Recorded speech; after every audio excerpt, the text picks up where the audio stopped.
And I came home. The first time I met Logan, I came home and I told my wife, I said, it's going to take 10 years, but I might have today met the guy that at some point will be cooler than The Rock. Awesome set, buddy. You just came over from Bob Fox? Yes. One of my Great favorite, guys, one of my by the way. favorite guys. Very likable crew you're working with over there. Bob was a 13-year-old. Okay. Sending us T-shirt ideas and blog ideas back 10 whatever years ago, and I think it's the only place he's ever worked, only place he probably ever will work. I It's love those crazy, stories. yeah. There was a the guy beginning to the end. In the UFC when it started way back in 1993. And he found an email, which people didn't really have in 1993. Yeah, really. He found an email, and he started sending emails, and he started making phone calls, and he was harassing them. He was, hey, why you tell them everything they were doing wrong? And he got somebody to listen. What the fuck is your problem? You keep telling me. So the guy finally says, well, why don't you do it then? So the guy does it. So then he ends up hiring him. And to speed the story up, his name is Joe Silva. They couldn't pay him, so they gave him 2% of the company. Woo, baby! For billions of dollars. He cashed out at $40 million. He never worked again. But that's how Joe Silva got that job. Is he just found a contact and started just harassing him. And he said, this is what you should be You know, doing. it's so funny though, because I've seen that go both ways. I've found that can rub me the wrong way, where it's like you're just emailing me every day and you're not even saying anything new. You're just like, I want a job, I want a job, I want a job. But then sometimes, you catch somebody in the right mood or with the right thing, and next thing you know, they're, here's a job. Wow, that's a great one though. I love those stories that, the guy who did the painting at Facebook and said, keep the cash, just give me a percentage of the company or whatever. Those are the real tales. I've actually never heard that. That's true. It was like some graffiti artist or something, and it was gonna be like $5,000, $10,000, whatever. They don't have the cash, just give me like a percentage. And they did. Wow. Crazy. Wow. And then there's they wrote it down. Yeah, I believe so. Guys? Yeah. Okay. I mean, who knows? Maybe this is internet lore. You hear these things all the time. No, yeah, he made $200 million. $200 million. We got a guy named Bowerman. I can't one up that story. That's pretty good. But I'm in Oregon. We got a guy in Oregon named Bowerman who gave $10,000, nothing written down, but gave $10,000 cash to a guy named Phil Knight. And Phil was going to start something called Nike. Yeah. And he was just pouring rubber into a waffle maker at the time. He was closing it, cooking it like a waffle, and cutting it out. And really? anyway, is that how he really was doing it? Yeah. Wow. Yeah. In his apartment. Yeah. On his apartment in cool. University of Oregon. Anyway, with nothing written down, he gave Bowerman back $4.1 billion.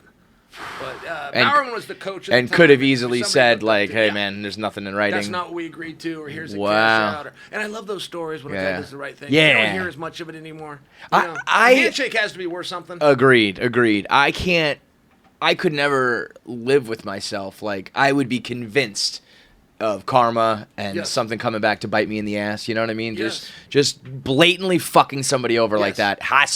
There has to be, I don't know if you believe in God, you believe in aliens, if anything. There has to be something that balances that out in the long run, because it's such a dickhead move, you know? Especially when you've got it, justify it, though, too. If you've got if Phil Knight's worth, that's a drop in the bucket, you know? All right, I guess but how $4 many billion's people, not if you a give them drop. 10 grand, will go, yeah, but I gave you back 10 million. I'm a superstar. Yeah, but you owed me $2 billion. Right. A deal's a deal. Right. And I'm with you on that, man. Yeah.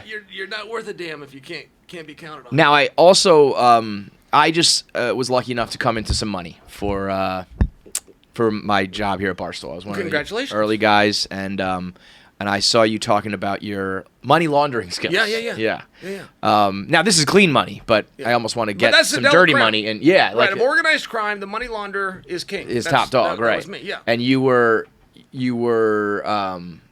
what operation was this? Just like a.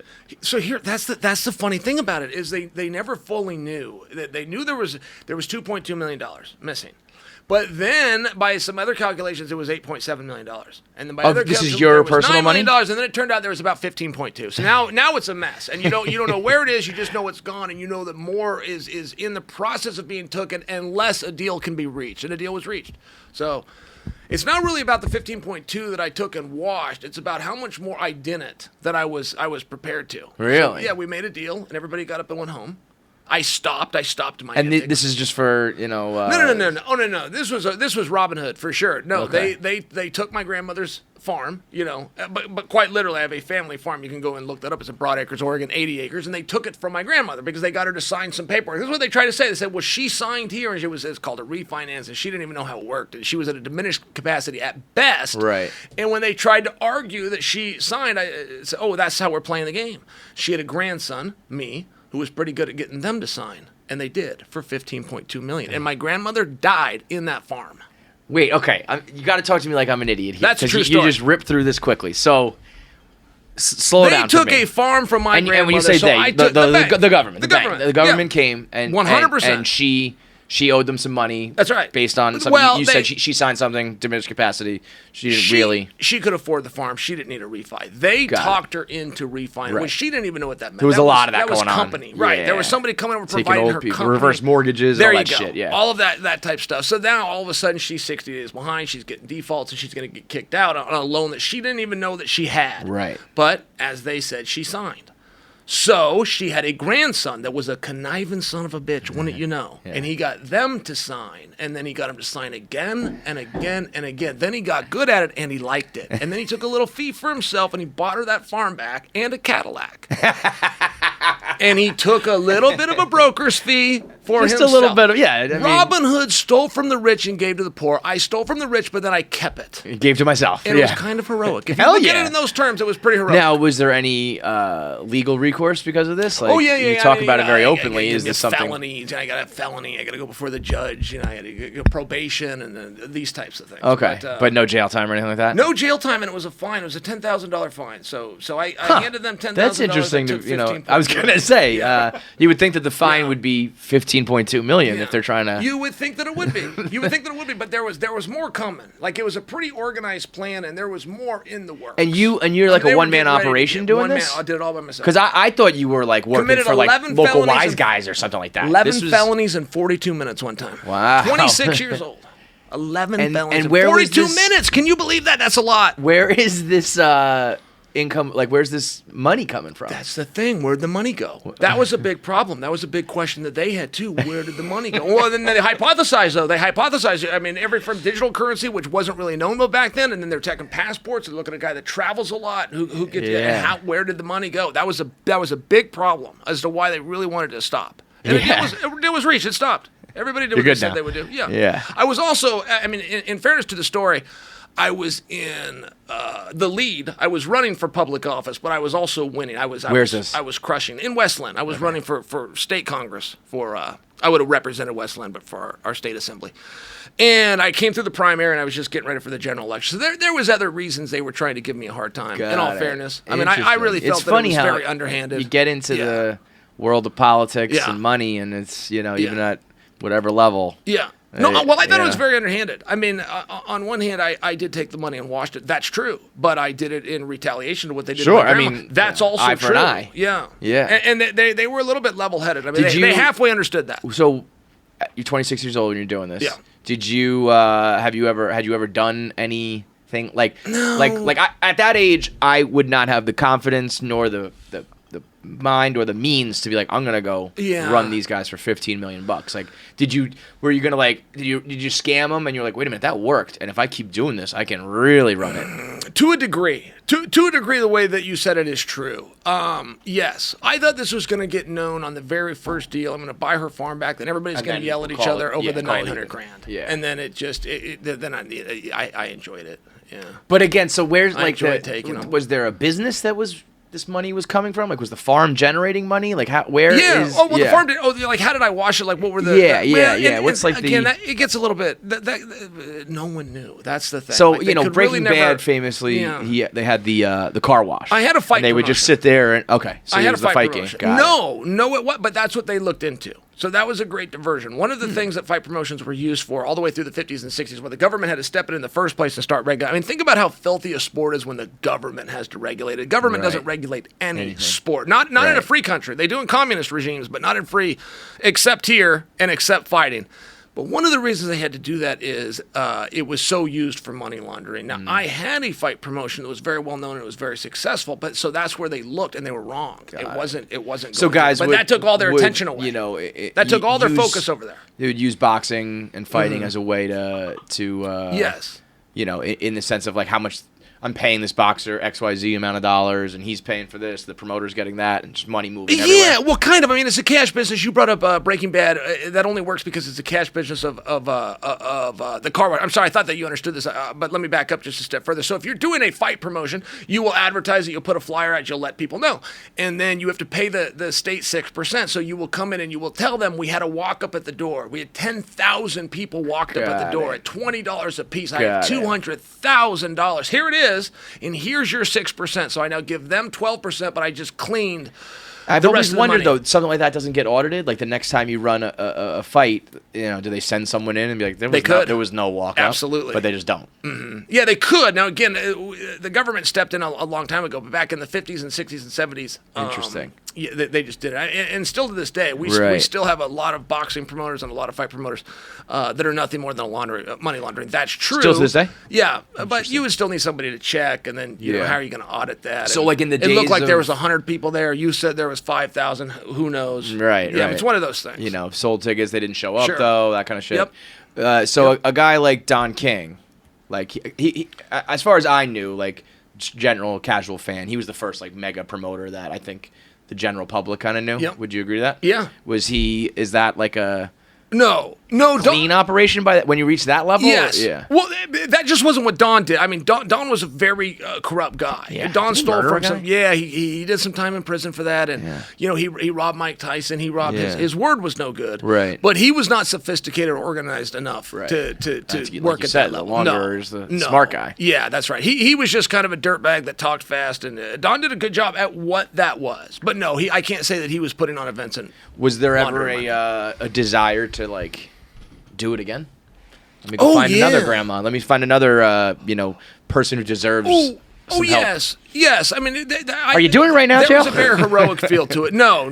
Yeah, that really has got to be like I got one over on you. The biggest motherfuckers in the world. That's right. Yeah. Well, and they knew that. I mean, this whole thing, when you make a deal, the whole thing gets done in a room like this. It's very quiet, and you go make a deal. But they acknowledge that. Hey, we see what happened here. Mm-hmm. But we still represent them. And I say you represent the wrong side. This whole FDIC, everything you're doing, talking about the housing collapse and the regular person, you're the scumbags. You're the scumbags on the other end. You're the biggest organized crime in the fucking world. Right. Every single one of these that I did, I'm talking to a bank in Chicago, in Maryland, in New York. And that person disappears. That person doesn't have a badge number, a seat number, their name isn't on anything. They disappear. And they're the ones that told me how to send that paperwork over. The government was very much on the wrong side of that. In that regard, and then there was dirty, filthy people like me that got greedy too. That's also a side of it. I feel like almost By the way, can I tell you something? Yeah. You did such a great job. I didn't even know we'd started the show. I was just visiting with you. You cut a promo yesterday. I saw it yesterday. I believe it was you cut a promo though about the Jake Paul. Yeah. It was so good. And you said something in there and it changed it. The whole thing was just genius. The whole thing was Vince McMahon-esque. But at one point, you put a little sprinkle of "so people have told me." Yeah. Almost as though you didn't know. Almost as though it wasn't even work. And I just watched and I go, now that's a genius at work. Well, the thing is, that was honesty because I don't know the fight game that well. And I know Bob Fox, my man Large, there's a bunch of guys here who do know. And so as I'm watching that fight, I'm texting them, here's what I'm thinking, but I don't know what the score is, and I don't know who, was that a good fight, bad fight, blowout, was it close? And so, I got some info from them, and then I went to do it, and I realized I was kind of, just spitting what they told me, so I was like, at least that's what they say.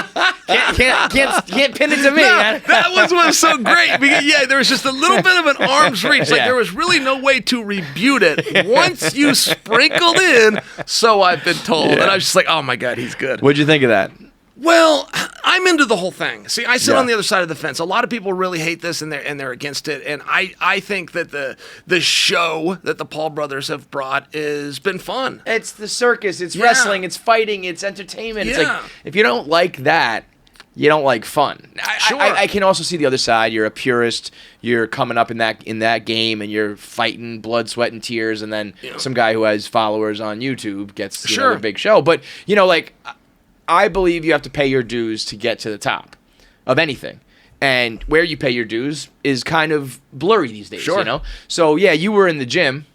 He was grinding out internet content. Sure.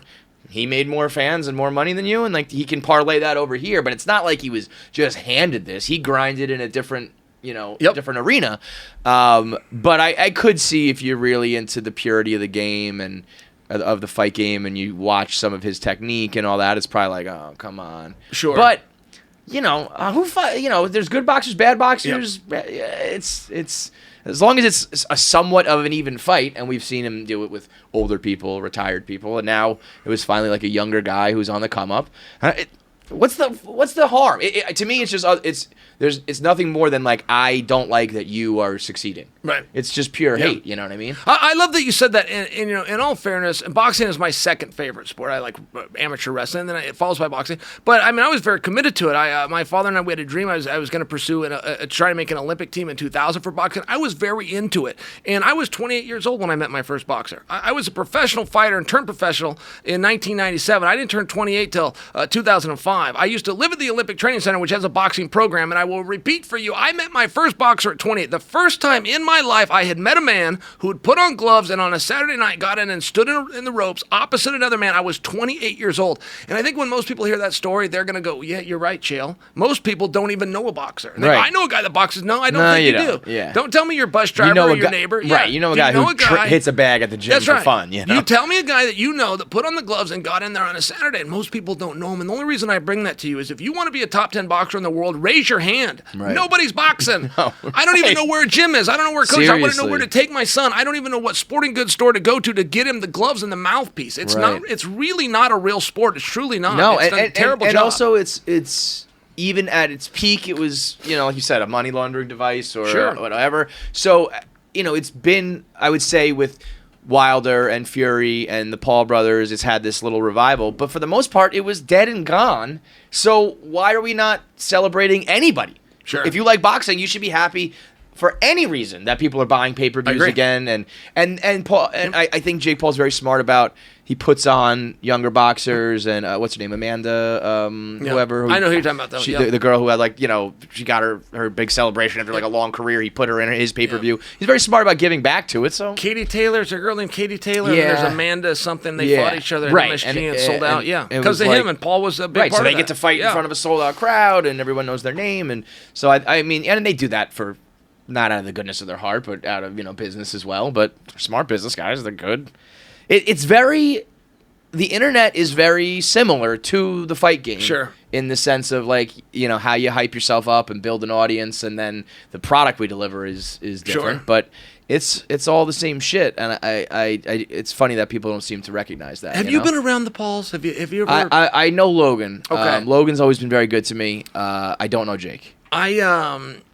The coolest guy of my lifetime is The Rock. Yeah. The Rock would be the guy that the other guys are like, hey, that's a cool guy. And I came home, the first time I met Logan, I came home and I told my wife, I said, it's going to take 10 years, but I might have today met the guy that at some point will be cooler than The Rock. Mm-hmm. And it was Logan. There was just there was something about him. Jake's a great guy too. I'm sharing with you, there was something about Big Brother. There was something when he came in the room, you could feel it. Yep. And I don't like to say about other guys. I mean, I got an ego too, right? I want to be cooler than The Rock. I don't want to say it's going to be this guy. No, definitely. But the Pauls have something. There's something there. I think it takes, Logan and Jake, but both of them are very young still. Sure. And were obviously even younger when they first started out. So, people don't want to say that about 18, 19, 20, 22, 23-year-old guy. But when you're doing it that young and you've been doing it since you could function and you're good at it, they're going to succeed. They're not going to stop. Yep.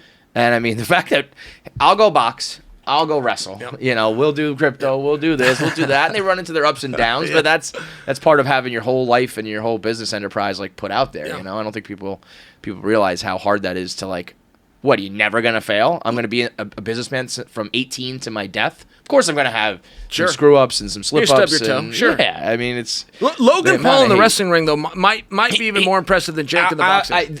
I totally agree with that. And I think wrestling in general doesn't get that same level of respect because it's fake and all that. The fact that he just jumped in and is, high-flying, taking bumps, all the shit that, real wrestlers do... It's fucking amazing. And claims he never trained. But did you hear that claim? I mean, I can't. I can't imagine it. Like, Jim Cornette called that on him. Jim Cornette goes, wait a minute, this guy's never trained. But here's the problem with the world of social media. The trainers would have wanted credit. The workout partners would have wanted credit. Whoever's gym it was would have wanted. There would have been a photo. There was none. Yeah. Nobody ever said I saw him in the gym. No one said I worked with him. No one ever took a picture. Right. So when he claims I never trained, you kind of scratch your head and go, God damn, is he telling the truth? I mean, they are, they were like high school wrestlers, right? Like top level, state level, like, so they obviously are athletic. I wonder, they probably just got a fucking wrestling ring in one of their mansions and they're just fucking high flying, jumping around all the time. What a. It's a good way to keep a secret, right? If it's just you and your brother. Keep it hidden over there, with what time? Right. When did he have time to do it? I mean, it is crazy. It really is pretty impressive. The bumps you were talking about, taking those those are hard spots while keeping the reaction of the crowd. I love the people who say it's fake, and it's like, okay, it's fake, but like, go jump off the fucking table and land on the ground right now, and tell me how that feels. Right. It's still having a cooperation as opposed to resistance and fake are not the same thing. Right. It still happened. Yes, it's happening. It's not a figment of your imagination. People still get injured. People, tear this and that all the time. That to me is just, you don't like those guys because they're young and they're rich and they're cocky about it, sure.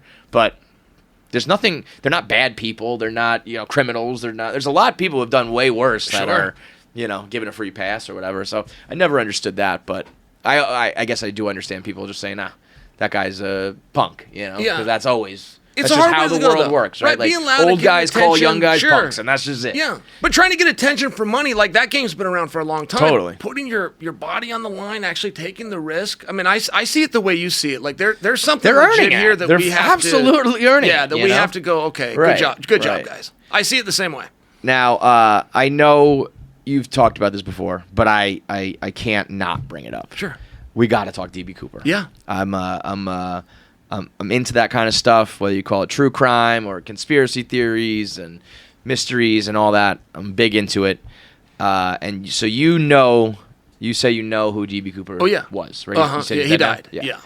To the extent that the FBI has spoken to you? Is that true? No. I thought I saw a YouTube that said, like, the FBI reached out to me about...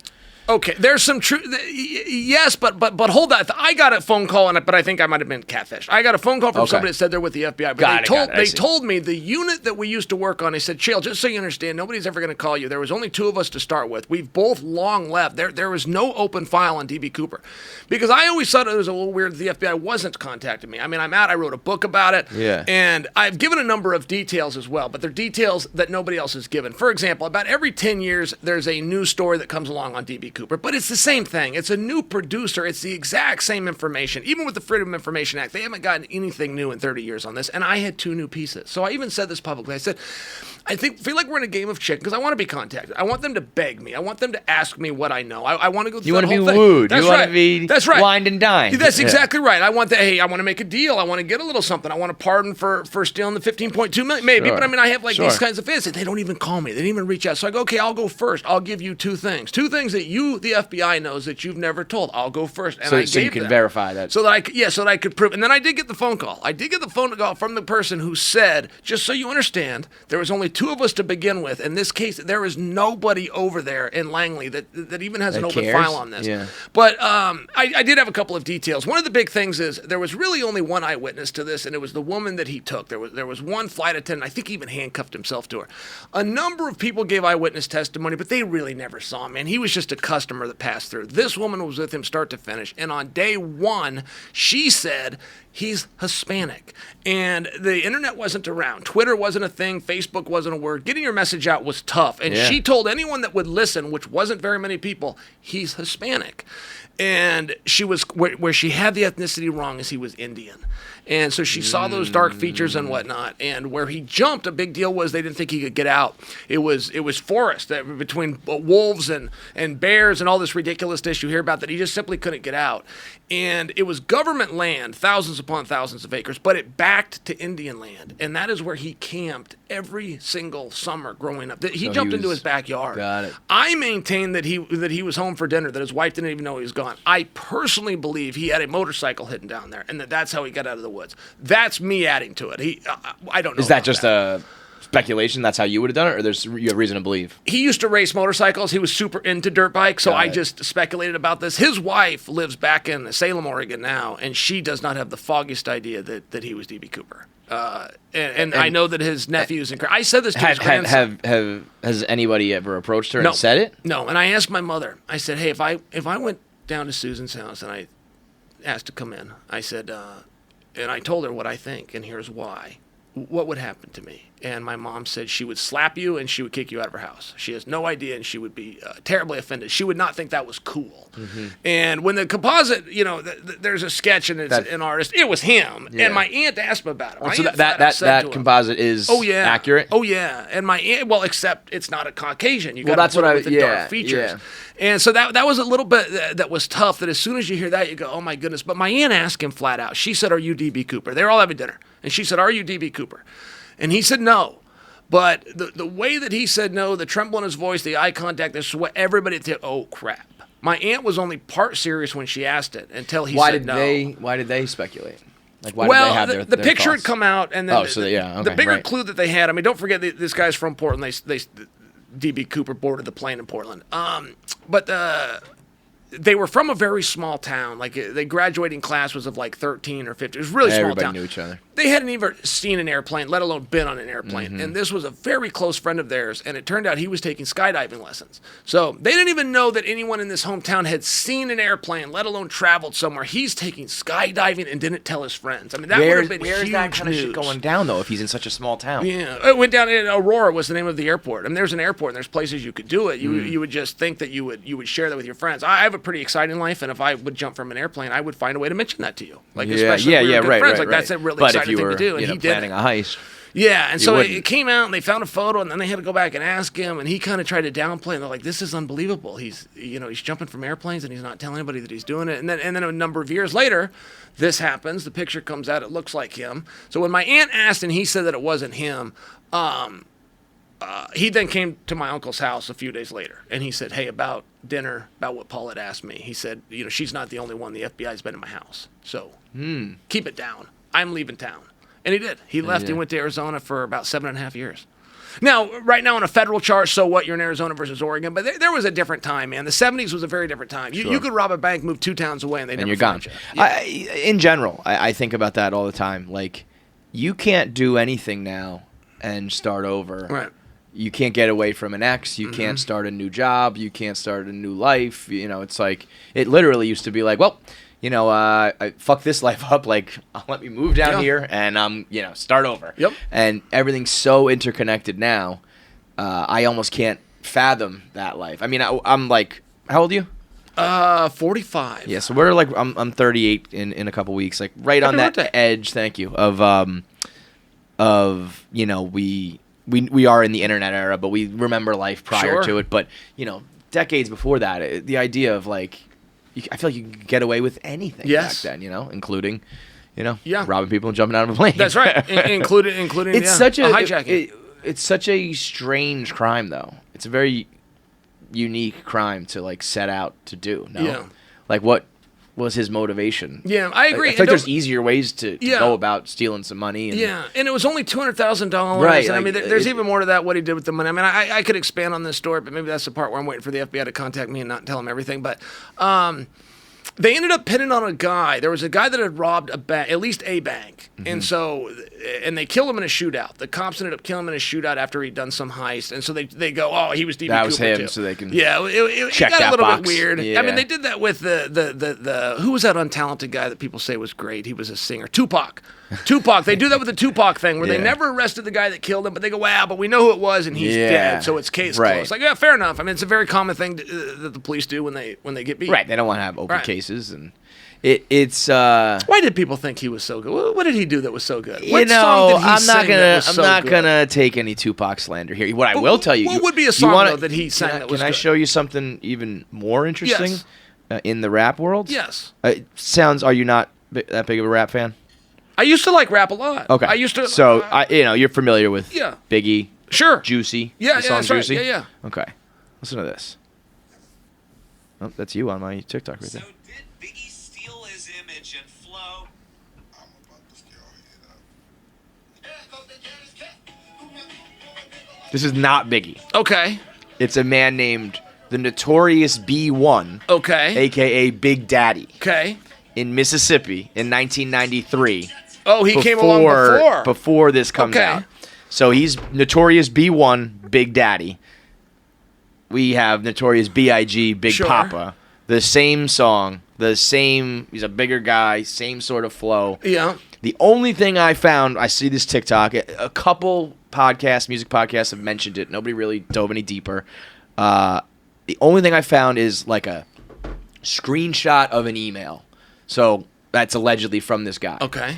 And he said, yes, we obviously saw what was going on. I was down in Mississippi. I was working for Dragon Records, was my label.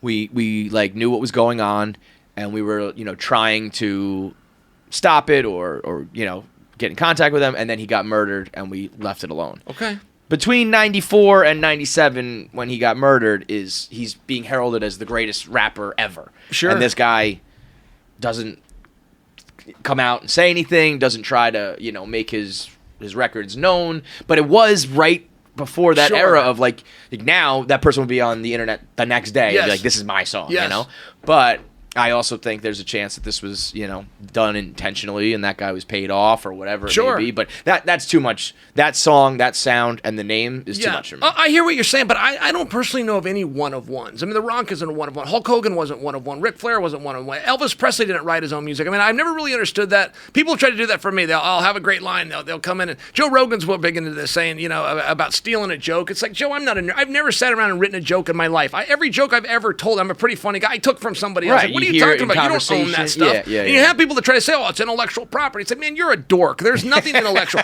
You do your bit and I'll do mine. And if you do your bit and I think it's better than mine, I'm going to take yours and I'm going to do it louder. And one of us is going to win. And it's probably going to be me. Elvis Presley didn't write those songs, but there's a reason he's up there wearing the jumpsuit. Amen. But I just bring that to you because so what if B.I.G. got influenced or ripped this guy out? Well, this guy didn't know, It's one of those things where you spot somebody, you see what they do. I'm picking up mannerisms that you're doing today. I just told you about one where you sprinkled the thing. I'm going to go and use that. I'm not going to pay you 10%. I'm not even going to pay you a thank you. I'm going to rip you off. If you're good, people rip you off. This is true, and you can wear it like a badge of honor. But when you get nothing from it, and you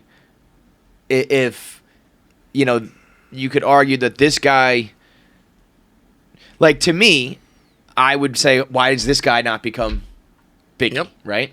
And it's probably because Puffy and the guys he worked with were like, I know this guy and not that one. But I would hope that there was some sort of like, we took your style. Here's some money for it. Here's a percentage of what we're going to make, Because to me, like you said about, somebody would speak by now. Somebody would have come out and said, yes, like I worked with B1 and we made this song first. Unless someone said, if you ever speak up, you have to pay all the money back or there's going to be consequences or whatever.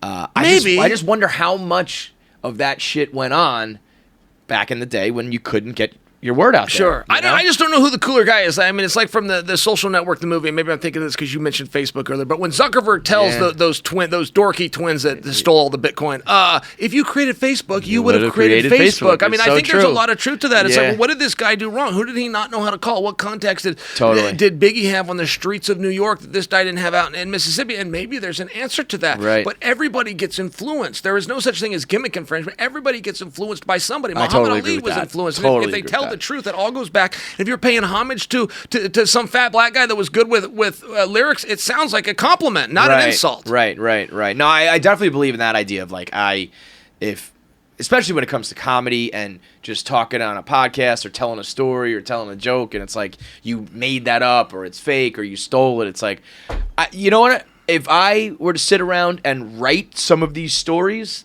then I'm a fucking world-class writer. You know what I mean? And if this is fake, I'm a world-class actor. So I'll take that compliment because you couldn't even make up some of the shit that, the things that have happened and the stories we're telling. So which is it? Is it that it's real or that you think I'm a fucking mastermind entertainer that can, make up this lie and have this career? So I think, again, to bring it all back to the beginning, it's it's haters. So, just it don't like is. to see people who are charismatic and successful, and you're definitely one of them, man. So I appreciate that. I could talk to you forever. But who would be the insult? I mean, that's what I'm asking. The guy that ripped him off, he wasn't original, but he got over, versus the original guy, but he didn't know who to contact to get his message. I mean, I don't know who the cooler guy is. You know what? I don't think it's a problem. I don't think it'll ever be an idea. issue anymore, because I think, like in basketball, there was Earl the Goat Manigault, who was just like this unbelievable player who never made it to the league until he was, because he had life issues, or there was people that had talent that never got in front of an executive or whatever. That's done now, because that person's going to get on TikTok, that person's going to go viral, and that person's going to be found out. I think that now, of course, there's going to be some people, but the chances of there being world-class talent anywhere in any industry and it just goes unfound, I don't think is going to be a thing anymore anyway. I think that's right. This guy was probably one of the last generation that could have that happen, but man, that's got to suck. Yeah. No, I hear what you're saying. I don't know if there's a value that comes with it. Somebody else took your idea and did something with it. You had an idea and you did nothing with it. I don't get it. I'm with the person that turned it into money. That did it, yeah. Yep. Amen, brother. Appreciate the time, man. I mean, can I tell you something before we go? Sure. Did you know that Bellator's got a Grand Prix coming up? Did you know we're going to do this on March 10th? This is on Showtime. This is Bellator MMA, so it's $1 million. $1 million goes to the winner. 8-man tournament. And guys used to do 8-man tournaments. It's something that our sport has gotten away from, which is very sad. It's really a sport about politics now. It's about who can draw, who can position themselves, the power of the pen, and I understand those things. But one thing that fighting and pugilists don't have anymore, aside from the Olympic Games, is a tournament where everybody that says they're so tough, great, let's put you all together and let's just find out in a straight line bracketed format, just like the NCAA does, just like the Olympics does. And Scott Coker is doing that. So we count down to 8 guys. 5 of them used to be world champion. There are 5 former world champions and the sitting reigning undefeated world champion named Nurmagomedov, a name that you might be familiar with for being undefeated champions at this weight class. And they're all going to get in there one after the next. We're going to start this thing on March 10th. The winner's going to get the world championship. The winner's going to get $1 million. It's all going down on Showtime. One V8 to start, and then what's the time? You're exactly right. So we'll start in the quarterfinals. Okay. So of course take us to the semis and then to the championship. And I think that's going to take in one event. No, it's going to take about 12 months. Okay, I was going to say this is all right. To play the whole thing out, to have your champion and your $1 million check will be about 12 months. Got it. Very cool though. Yeah. But it starts on March 10th, just so you know. Beautiful. All right. That's the sort of stuff that I think the fight game does need. Especially like drawing on something like March Madness, where it's like I get this, I know this, I can watch this tournament, and it's something that hooks me for a year, keeps me interested. I love it, dude. By the way, you got a sponsorship, or you? Yeah, we. What do you got here? Yeah, we got Whistle Pig. Oh. So this is a whiskey that. I see. They came to us. Piggyback. Yeah, they came to us, and we did our own bottle. I don't know if one of these are their regular. Front one is. This is ours. If you would like some. No, I just would like to. This was our. We went up to their beautiful packaging, farm and we did a tasting. And this is our 10-year anniversary. Was last summer, yeah.